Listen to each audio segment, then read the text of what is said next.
Hello, and welcome back to the Simplifiers podcast, where we take topics in work and in life and simplify them. And friends, how about you? If you notice this at your own workplace, but there is a wide span of people and generations that you're working alongside.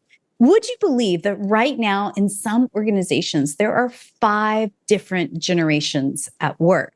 And if you are thinking, oh, well, it's all the same. It doesn't matter if you're 18 or 81. It's the same, right? Not exactly.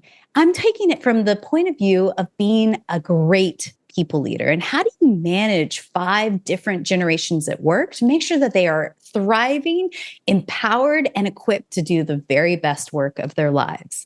So my special guest today, her name is Dana Dillard, and she started her career as a call center agent, and he worked her way all the way up to C-suite. She's an award-winning leader in the financial services and known for her collaborative style and, of course, humorous personality. She has a heart for the customers that she's served for over 30 years. She's also written a book called Jackfruit Leadership, focused on inclusive leadership, helping managers evolve into the type of leaders that they're meant to be. So I'd like to welcome to the Simplifiers podcast, Dana Dillard. Hey, Dana. Hi, thank you for having me. It's good to be here.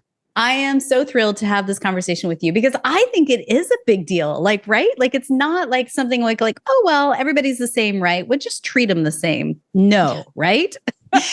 Well, I think too often, leaders get the attitude of this is how I lead.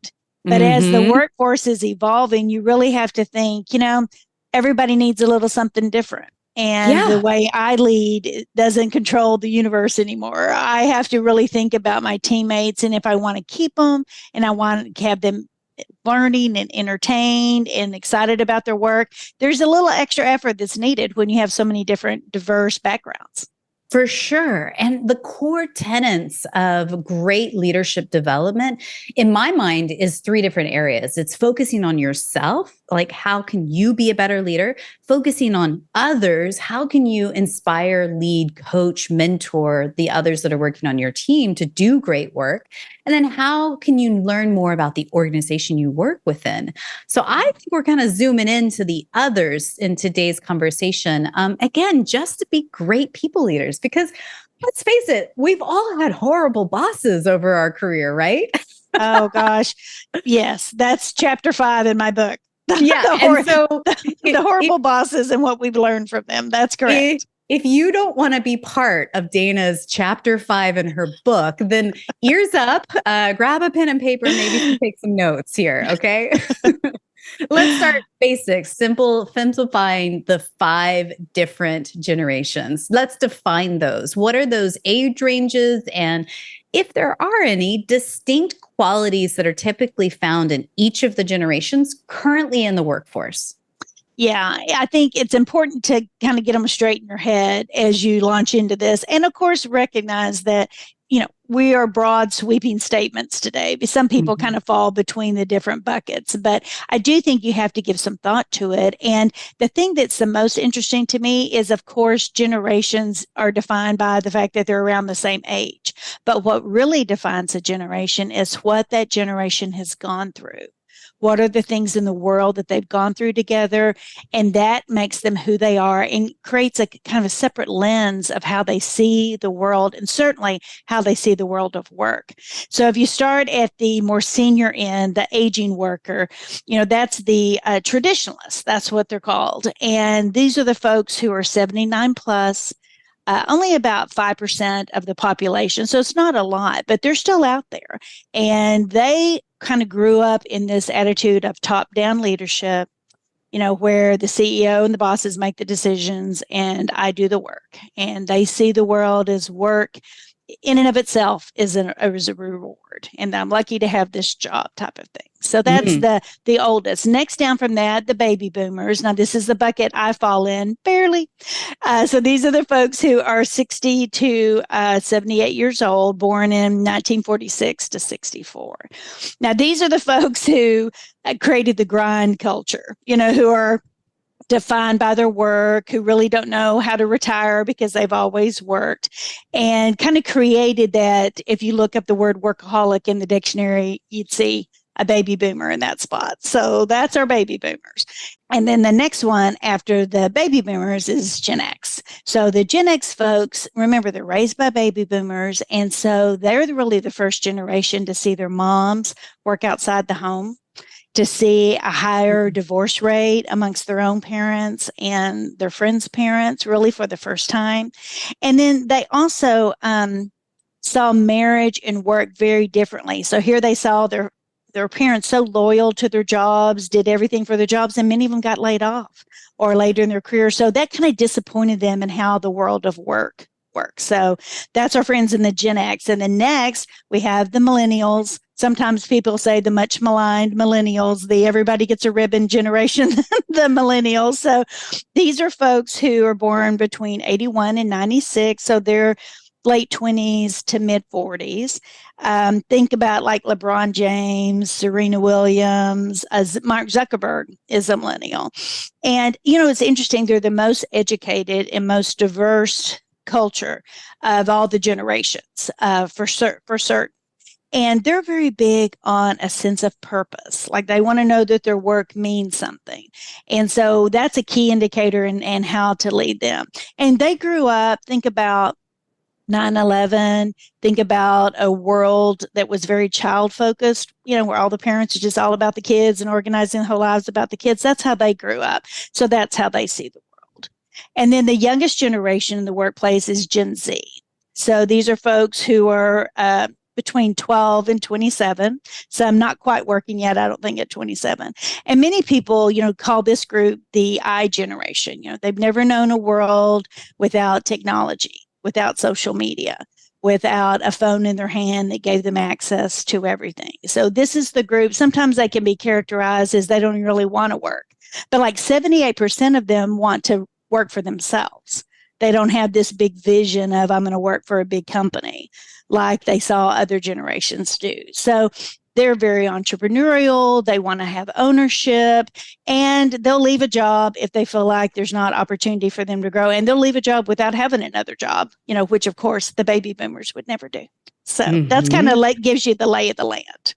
Dana, I love this so much. Thank you. You are a master at simplifying. And when you hear it like that, gosh, I'm sure there are tons of light bulbs going on all around the world right now who are listening to this episode. And you go, well, clearly you can't manage these people the same because they are different in every single way. And it's not just about age. And I'm so glad that you said that. It's what motivates them. It's what drives them. It's what their core values are based upon and how they make decisions, right? Not only on their career path, but how they make decisions in the way they work in your organization, right? Right. Well, and how they prioritize things and how they find work-life balance and what they're looking for in a company. I think the Gen Zers, 90% say culture is the most important thing. Well, I can guarantee you that wasn't the case with the baby boomers. They were happy to have a job, they had upward mobility and had a paycheck. So it's just a very different orientation. And that's why, as we see our baby boomers, who are the majority of the senior leaders, aging out of the workplace, it's like over 11,000 per day are aging out of the workplace. Over 4 million this year alone will age out. And so here we have our Gen Xers and our millennials stepping into those leadership roles really for the first time. God knows they've been waiting for those baby boomers to retire to get out of there so they can have opportunity. You told me this stat before we started this interview, and it blew my mind. 11,400 baby boomers are retiring every single day in the States. So, what advice would you give people leaders who are looking at succession planning for those who remain, and also a little bit of career planning for those who exit? What would you suggest to people? Well, it certainly is not an event, right? It's a journey of this moving the baby boomers out of the organization. So I think people really have to give a hard look at how are we running things. If you're still running things from a top-down perspective where the leaders make the decisions and people just implement them, it will fail miserably with this next generation. So really the model should be the leaders standing in the middle, surrounded by their team, getting input and together making decisions. That's the model that's going to be successful going forward. So that's where I would start. Like, are we even set up to support these folks? And if not, then let's start transitioning that. Let's just start educating our leaders on how we're going to move forward. And certainly in the succession planning, I would start investing in ways that make sense to the Gen Xers and to the millennials where they will want to stay. Things like the flexibility, things like respect, things like honoring their work-life balance. Those are the things that they're going to have to just give a real honest look at their culture. For sure. And nothing breaks my heart more when I see and hear talented people out there who have to juggle 2, sometimes 3 jobs just to make ends meet in this day and age. So when I think about succession planning, I also think about really taking a serious look at your compensation and benefits. So back to the point of what you said, flexibility. If you can't compensate them properly, can you give them flexibility in their schedule so that the people that are out there are not trying to make ends meet with, being an Uber Eats driver late at night just to pay for daycare because they have to report into an office 5 days a week, right? Oh gosh, it's just, I've never seen it more challenging for this new generation of worker to think, and I've spent a lot of time in the housing space, that dream of home ownership is just far beyond anything that most Gen Zers will ever be able to accomplish, just based on the interest rate environment, lack of supply of homes, and then their income. So we definitely have to look at work differently. And those days of the baby boomer, who's trying to get the boss's attention, who wants to send the email late at night, who would never leave the office when the boss is still there, all that stuff's out the window. Yep. It's all about more balance, more flexibility, and really seeing particularly millennials and the Gen Zers, seeing them as people and giving them an opportunity to really participate at work and not just be an order taker.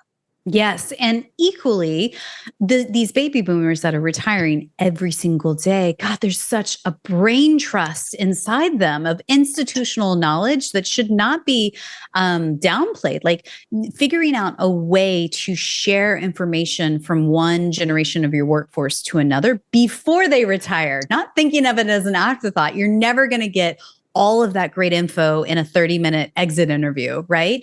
Building those mentor-mentee programs in your company with a 1, maybe even 2-year runway before some of these key people exit the operation entirely, right?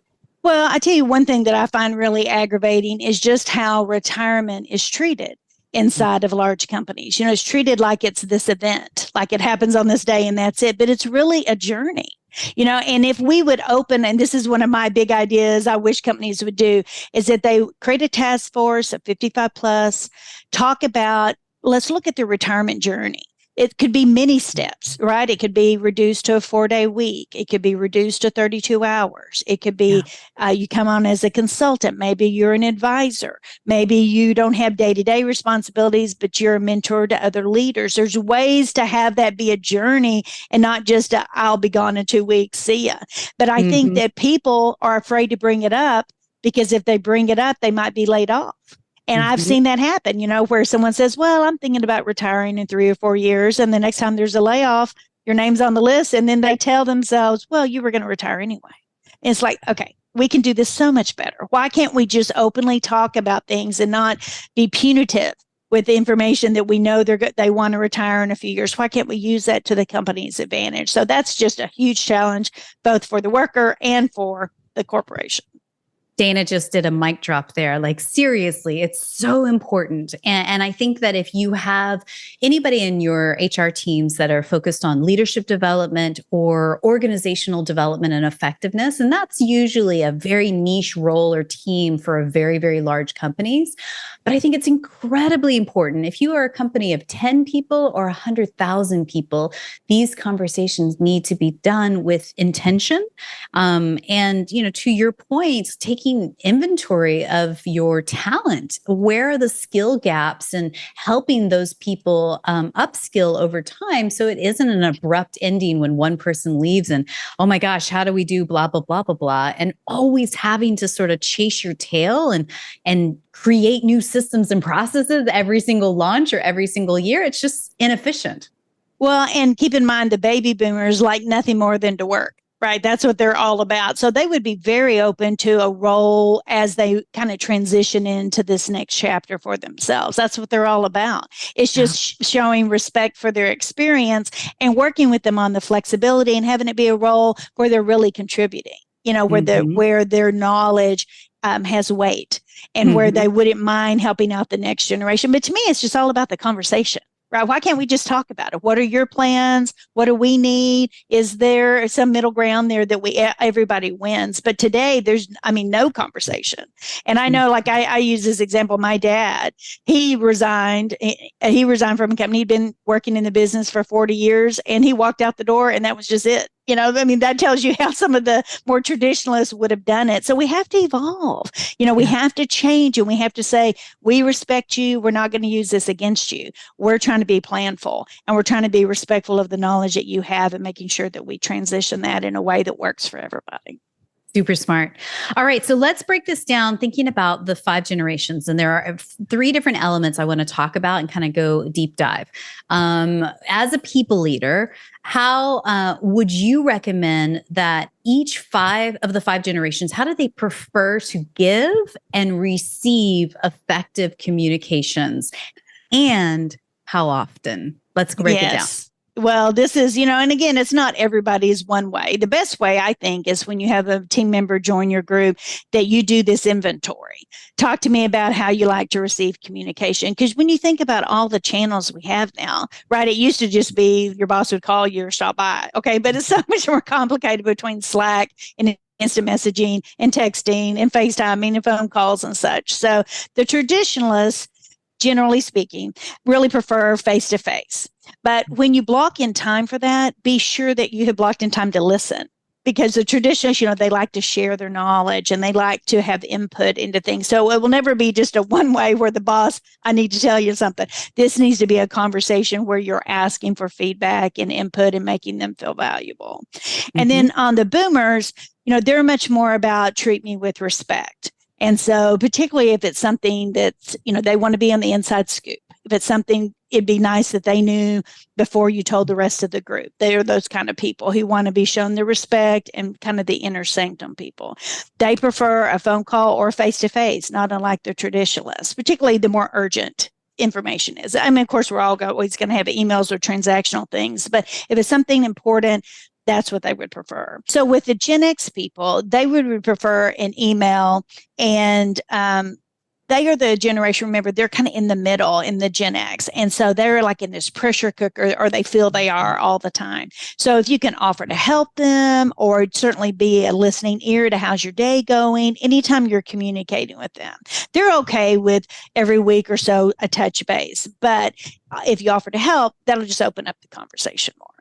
And then on the millennials, now these are the folks, they like a lot of FaceTime and they want to be involved in decision making. So if you have communication, things you're sharing, just be prepared to ask for their input.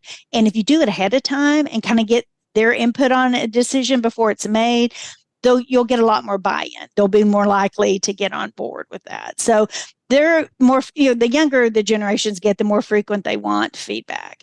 And I think that's all tied, don't you think? It's all tied directly to how many likes and how many views you get in Instagram or in TikTok. So they're just used to that instant. And even, taking tests at school where it's all automated and you get your grade immediately. So that's just how they've been raised. Yes. And so managers need to adapt to that. And in my mind, it's more like a daily touch base, a daily, hey, I saw you turned in X, it looked great.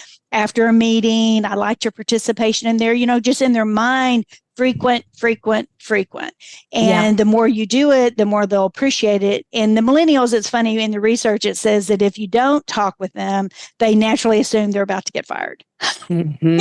So like no communication is really bad because they go to the dark space. And so it's better to just freely communicate so that they know everything's okay. So that's kind of how it is. Intentional validation daily. And stand-ups can be quick, 5-minute check-ins. Don't make these long, drawn-out meetings. Yeah. Okay, go on. Yes. Okay. So, and then the Gen Zers, they want to text. Don't bother them with a phone call or certainly a face-to-face. And the text needs to be to the point. Don't go round and round. So if you want something, just say what you want and back and forth. That's that. But then the feedback, you can't go public enough with it. If you look at the traditionalists and the baby boomers, a small group, a small interaction, but you can go public with anything you're trying to communicate. And they're very social, and they love a company where the company mission and the work and the social media all merges together. And so just think about that when you're communicating. That's their style. I love it. All right. So let's move on and talk about best ways to reward and acknowledge their accomplishments for each of the 5 generations. Fire away. Yeah. Yeah, well, it is very interesting. I mean, the traditionalists kind of have the attitude that no news is good news, right? Like if you don't ever say anything to me, I assume I'm a superstar. And contrast that to what we just talked about on the millennials. If I don't hear from you, I assume that I'm going to be fired. So it is the mindset. But, the traditionalists, the work is the reward. So they're not expecting a big pageantry or anything. But every now and then they would like a pat on the back, be told they're doing a good job. And they're the group that did, like if the CEO called them on their birthday or called them on the company anniversary, that would mean everything to them. Again, very command and control mindset. So for the CEO to take their time to interact with them would mean everything. And then on the baby boomers, they're all about rewards and titles. They're the people who put every plaque out that they ever won, every trophy on their desk. So that's, to me, something visual for the baby boomer that other people can see and comment on, and that gives them a big source of pride. Again, they only know how to work. So you're making it very visual that they're good at what they do. So that's baby boomers. Yeah, it's interesting. On the Gen Xers, they're more about work-life balance. So that's what they would like. So when you're thinking about how to reward them, maybe it's something like a meal delivery service or it's time off, because that's really what they value. And so I would think about it in those terms. They wouldn't mind a small group seeing them get an award or getting a pat on the back, but really they're concerned about their work life. And, as an employer, the happier they are at home, the happier they'll be at work. So everybody wins in that space. So that's the Gen Xer. On the millennials, they, no surprise, an online platform. So if you did something like, think about congratulating them in LinkedIn or congratulating them on your social pages, the company's social pages, or in a town hall or in a presentation, they would enjoy that. That's really the style that they bring to it. And again, a weekly scorecard, something like that, where they're getting feedback from the boss, they would appreciate that too. Again, the paranoia of, I haven't heard from my boss lately, he hates me kind of thing. And then the Gen Zers, to wrap up on the rewards and recognition. So they're used to regular, all the time, every day, likes and thumbs ups and hearts on all their social media posts. So you can't really do it enough. When they turn something in, when they do a presentation, when they participate, when you see them being kind to somebody else, you got to be finding the ways to recognize them on the daily. That's really what they're looking for. As you were going through that, it made me think about Gen Z and also for the millennials. A lot of these guys also work remote. And so if they need that daily validation, that daily check-in, it really requires you as a people leader to build that into your weekly structure so that it isn't feeling lost and that they aren't feeling lost and disengaged in the actual team and the organization itself. I'd seen some stats on companies are more likely to downsize and eliminate remote workers more than people that are in person or hybrid. Which one, that's crazy. But 2, it's because people leaders sometimes don't have visibility to their remote workers. And so there's then this kind of disconnect of trust of like, is she doing the work I've assigned? Is it getting, done? Are we hitting our targets in that way? And I think that it's the onus is on the people leader to build those touch bases, not only for feedback, right? Validation, course correcting and coaching when things are a little bit off, but again, back to this reward and acknowledging accomplishments, right? Yes, very much so. And I can remember when we first, COVID, everybody went home. I can remember a conversation with baby boomer leaders saying, well, how are we going to attract people? Well, how are we going to know how many keystrokes they had? And it's like, oh my gosh, that's so foreign to how a millennial or how a Gen Yeah. Zer would run things. And one more thing on the Gen Zers, they're very philanthropic and care about their world. And so a donation in their name or doing volunteer work or giving them time to do volunteer work, that's another good way to reward. Yeah, so smart. I mean, I remember in your book, actually on page 9, you had mentioned something about how important it is to value and understand uniqueness and belonging in the workplace. And if you don't mind, I'd love to read a little portion from the book, because I think that uniqueness and belonging is applicable to all 5 generations, right? Yes, very much so. And like you said, everybody wants to be appreciated. It's just in different ways. Yeah. So in your book, page 9, Jackfruit Leadership, you say this: when you think about actions that result in belonging, the activities look like this: supporting your group members, ensuring that justice and equity are part of each member's experience, and providing opportunities for shared decision-making. When you're thinking about uniqueness, as in what an individual brings to work that no one else has, well, uniqueness can be cultivated with these 2 actions: encouraging diverse contributions, meaning purposefully finding differing opinions and celebrating them, and helping group members fully contribute, meaning going the extra mile to ensure everyone feels safe enough to toss their ideas into the conversation. And this theory of uniqueness and belonging applies to all employees, not just some of them. Can you expand on that idea? Yes, and that's really why the uniqueness and belonging research really resonated with me, because sometimes when you're looking at, say, diversity, equity, inclusion topics, people feel, well, that doesn't belong to me, or I don't feel like I fit in there, or I can't relate to it. But everybody can relate to, if you ever had a boss that saw your uniqueness, that saw your talents and shined that hot spotlight on your talents and gave you that opportunity to be at the forefront and get your accolades. I mean, you'll never forget that. And so to me, it's just very easy to understand that the secret sauce for leaders is understanding each of the people on my team and doing that inventory. What is unique and special about them, and how can I facilitate that? And then, do they feel connected? Do they feel like they have a voice? Do they feel like there's fairness? Do they feel like that they can, and I love this phrase, that they can say what they need to say without damaging a relationship at work? And that's really the magic, right? Like, I can say it and we're still going to be buds because we have that trust there. And that's what a skilled leader, yes, that is exactly what they'll bring to the table. Gosh, I mean, that is such a good line. I will simmer on that for the next couple of weeks. Say what you need to say without damaging the relationship, because I believe strong relationships in work, not only people leaders to direct reports, but also cross-functional peers. It's built on the pillars of trust and respect, right? Which feeds into collaboration and accountability. Without that trust and respect, that I can be honest with you and say things that are direct but not offensive, that helps us grow and become better at what we do, right? Yes. Well, and you contrast that to how many times have we been in staff meetings where nobody says anything, where everybody plays tight to the vest? I mean, that is just screaming, there's no trust. I can't say what needs to be said for fear of retaliation. I don't want to say anything that I notice something negative because that person responsible for that will get in trouble. So I don't say anything. I keep to myself. I stay in my lane, which is not what we want. I mean, what's right for the company is saying we can openly talk about anything, and we're here to support each other for the greater good of everybody, not just the employees, but the company too. Everybody can win, but it's rare.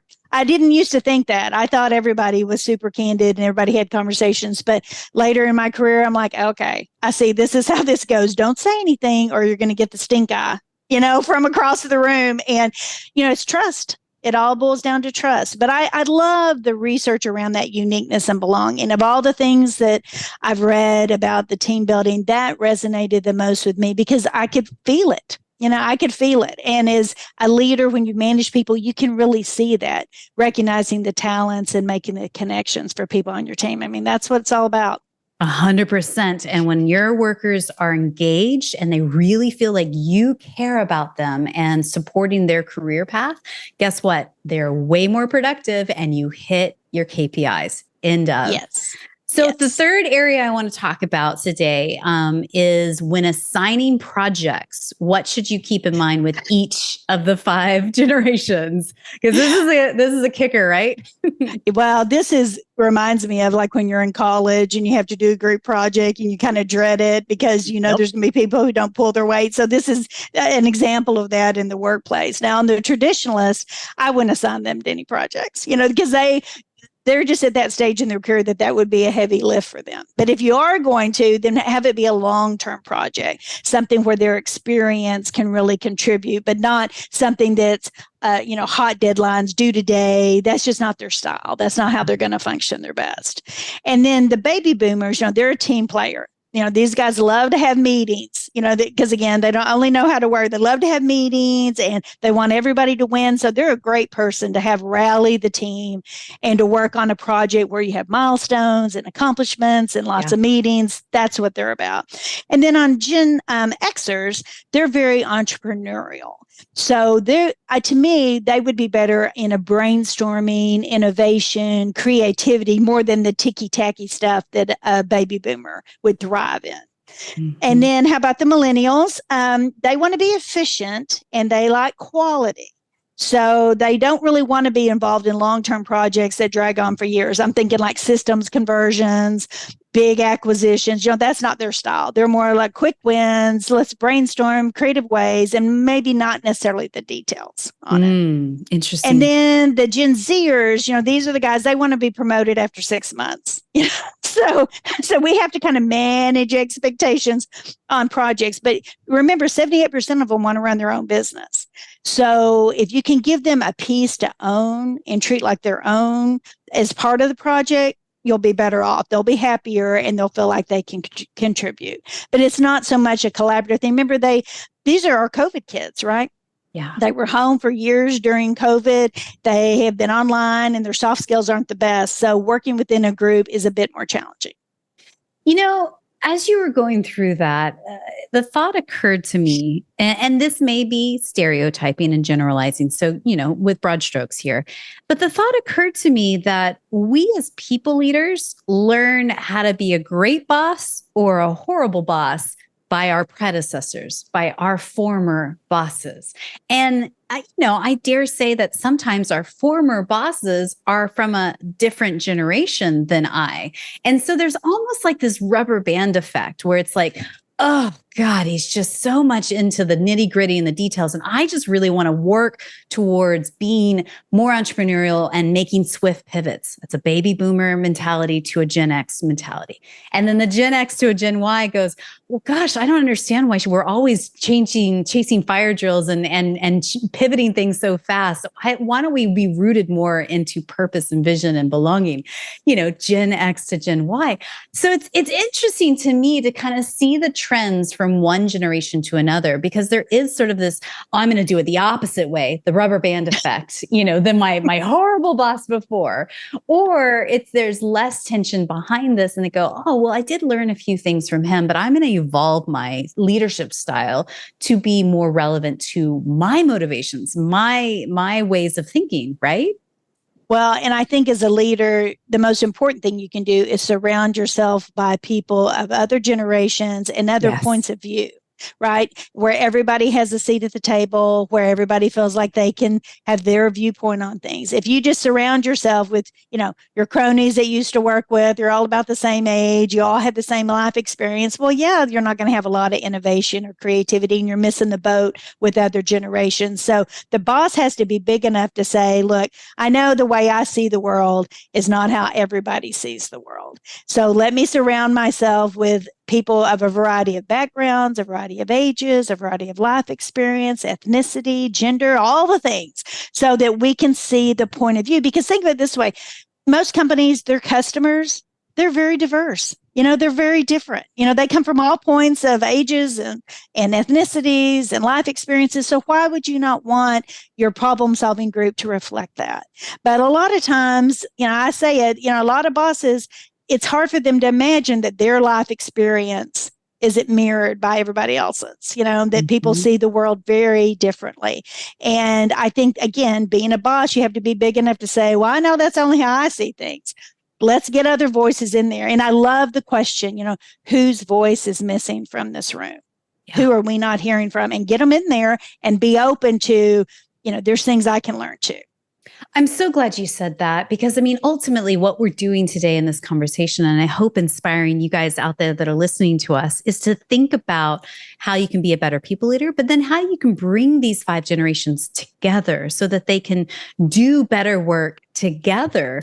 A million years ago when I started the Simplifiers, those first couple of years of working and realizing fast growth and, oh my God, I need to hire my first few people, I originally thought I need to find clones of myself, because if I could clone myself, then we can execute more work at the level that we were doing way back when. Boy, howdy, was I wrong. I didn't need clones of myself. I learned over time as a leader and hiring and acquiring great talent is I needed to find people who had the skills and backgrounds that were completely different than mine to build a well-rounded whole team. And that requires diversity in all aspects, diversity in thought, diversity in introvert versus extrovert, diversity in experience and background, left brain, right brain. And when I started to realize that and make different types of hires, our company took off. Things went through the roof. And I've kept that truth with me forever in coaching other teams, but also in, hiring people for future roles as well. Yeah, it's very important. When you think about a diversity wheel, all the elements of diversity, certainly the generations are part of it, but it's much more complex than that. And I think particularly when it comes to technology and marketing and communications, you have to. If you don't have people of other generations helping you understand how to connect with them, it's very rough. Now, I encourage you guys that are out there listening today. She has got this incredible book called Jackfruit Leadership. And I would really love for you to give us a quick little overview on what jackfruit leadership, the philosophy is. And you have this other site, which is called a jack wagon. Tell us about that. Well, exactly. So in my mind, they're the opposite of each other. The jackwagon leader is somebody who talks more than they listen, who thinks they already have the answer, who really doesn't care what other people have to say because after all, they're the boss. And I find that in my consulting work, I see a lot of bosses who say things like, well, Dana, I have been very successful doing it the way I've been doing it. Obviously. Since I'm the boss. And so in my mind, that's the jackwagon, right? Who can't evolve, can't learn, can't be nimble in the world. And then the jackfruit leadership focuses on uniqueness and belonging. And that's where the jackfruit comes from. The jackfruit is a very unique part of the produce department. At any grocery store, it can be a meat substitute. It can be hot. It can be cold. It's just super unique if you've ever been around the jackfruit. And that's where it came from, the uniqueness. I really wanted the book to be Jackfruit, not Jackwagon, but that's a lot for a cover of a book. So only the jackfruit made the cover. But throughout the book, I contrast how Jackwagon would handle things versus how a jackfruit leader would handle things. So it's really centered on that same research out of San Diego, out of Dr. Randall's research on uniqueness and belonging. And again, I wrote it because it just really resonated with me. So I had this 30 years of experience leading people where I was just, I would stand at the business section at Barnes and Noble and pull books out and read and think, okay, that I'm doing it right. That's how a leader should be. And I would try to educate myself. But, over the years in financial services, I didn't have that many great leaders. And I learned more from what they did that was crazy. Like, I will never do that after certain behaviors, and from standing in the Barnes and Noble department and the book business section trying to read books to fortify me. And so, in fact, this week I got the sweetest note in LinkedIn from somebody that I know that's reading the book. And she said, you are feeding my soul. So many times I think I'm the way I see leadership is not how anybody else sees it, but I see that you and I are aligned. So anyway, that's what the book's about. I love it so much. And it is a really great read. If you guys are listening to this right now and you're curious and want to read more, go to our show notes over at thesimplifiers.com. You'll find links to everything that we talked about today. Also, a link to her book, which you can find on Amazon or at your local favorite bookshop down the corner. Jackfruit Leadership is what it's called. So as we wrap up, Dana, there's a couple of questions I'd like to ask you that we ask everyone on the podcast. And so here we go. What's one book or blog that you're reading these days that's either inspiring you or poking holes and challenging your belief system? Well, it's the book, The Anxious Generation by Jonathan Haidt. It's Haidt is his last name. And I started reading it for research on this presentation. And it's exclusively about Gen Z. It's exclusively about how technology has affected them. And he shares lots of good data and statistics around that. So if you like this topic, you'll love the book. Love it. Excellent. We'll link that into the show notes. So tell us, who is one person, somebody that you know in your network that you just feel is up to brilliant things? If we could shine a spotlight on them, and who knows, maybe one day we'll have them on the podcast. Who would that be? Sure. It's Dr. Susan Hanold. And we worked together at a mortgage company years ago, and we've reconnected over the last couple of years. Her title is the Talent Doctor. So she's all about HR and technology. She's doing like two things that I think are really interesting right now. One is on creating a new metrics dashboard to use during mergers and acquisitions. Like, what do you need to look at from an HR perspective on any deal, which has been fascinating. And the other piece is about how can you do remote work in industries that don't naturally lend themselves to remote work, like manufacturing. So she has a lot of research in that space. So both of those are just fascinating topics that are, on the edge and really being fleshed out right now. Love it. We'll link her up in the show notes as well. So if you guys are curious about the work she's doing out in the world, you can find her there also. I believe gratitude and simplicity go hand in hand. Tell me, what are you grateful for today? Well, I thought about this one, and I think it's my husband. That has, I have a partner who's never tried to dim my light, who's always been encouraging and has frankly sacrificed a lot on his side so that I could shine. And so as parents and as workers and building our lives together, he's always said, go for it, do it. You're the best. You'll be great. It's going to be, he's always an encourager to me. And everybody needs that, right? Everybody needs somebody in their corner who is the president of their fan club. So I would say my husband, Todd. I love that. Everybody needs a person like that in their life. That is wonderful. Well done, Todd. Yep. I know, the ultimate hype man. That's right. Yes. So you can find Dana at her website, danadillard.com. Also, if you go to the show notes over at thesimplifiers.com, you'll be able to find her link to LinkedIn as well as Instagram. So you can connect with Dana on any of her platforms. Now, my final question for you today is this, Dana. And again, thank you so much for sharing your wisdom and time with us. Someone somewhere is listening to us right now, and they are really struggling with one of their direct reports. They feel disengaged. They feel almost combative in their communication style, and they're just not sure how to get this person back on board, back to a place of thriving in the workplace. What's one thing you could whisper into that people leader's ear right now just to encourage them in this moment? Well, I would look at the overall relationship and see where it got off track and look in the mirror first. Because sometimes, there's somebody that just rubs us the wrong way and that we don't connect with. And I would do that introspective review first, like what is it about them that's bugging me? And then I would write down all the things that are bugging me, and I would see if it's really substantial or not. I've done that before, like where somebody's just getting on my last nerve, and I write down, okay, what are the things they've done? And then when I look at it, I think, well, that's not that big a deal. This is more personality than tasky. So I would take it on myself, and then I would sit down face to face with that person and try to do a reset. And I think most employees, in my experience, when you say, hey, I feel like things are disconnected between the two of us, and I want to be your biggest cheerleader, and I want to be there to support you. So could you join me? I'd like to do a reset and us to start over and reconnect and see how I can support you and not make it about them and what they need to do. That's what I would say. Genius. Dana, you are a genius. Thank you so much for your time today. Thank you for having me. It was great. I appreciate it.